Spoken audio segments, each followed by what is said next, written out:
Nous sommes avec Dominique Méhus, auteur aux éditions du Basson. On lui doit des bouquins marrants, hein, notamment et un bouquin sur le cannibalisme.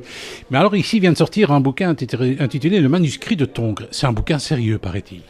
Ben oui, et je n'en suis pas vraiment l'auteur, c'est une traduction. Ce sont des vieux papiers qu'avait quelqu'un trouvé sous un escalier à Tongres et que Joël des éditions du Basson a obtenu, je ne sais pas trop comment, elle ne sait d'ailleurs pas de quelle maison ça vient. Et c'était en vieux flamand et elle m'a demandé si je voulais bien le traduire. Moi, je ne suis pas linguiste, c'était vraiment du vieux flamand, mais bon, je l'ai fait. Je me suis fait aider par un ami qui est quand même plus fort que moi.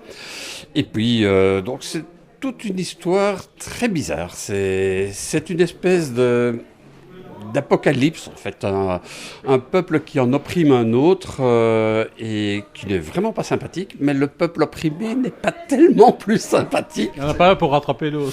C'est vraiment ça, il n'y en a pas un pour rattraper l'autre. Ceux qui sont opprimés sont assez veules et ceux qui sont oppresseurs sont vraiment dégoûtants.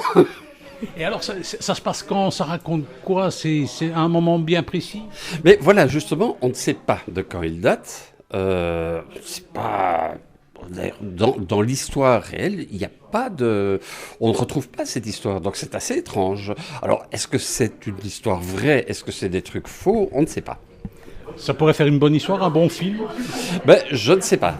Si on saurait en faire un film, ce sont des textes très disparates et parfois contradictoires.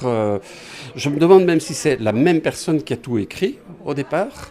Moi, je les ai adaptés parce que c'était tellement disparate. Je les ai mis dans un ordre pour obtenir une histoire. Mais ce n'est pas vraiment l'ordre dans lequel ils étaient dans la farde. À découvrir donc le manuscrit de Tongres de Dominique Méhus avec de très belles illustrations. C'est illustré par qui?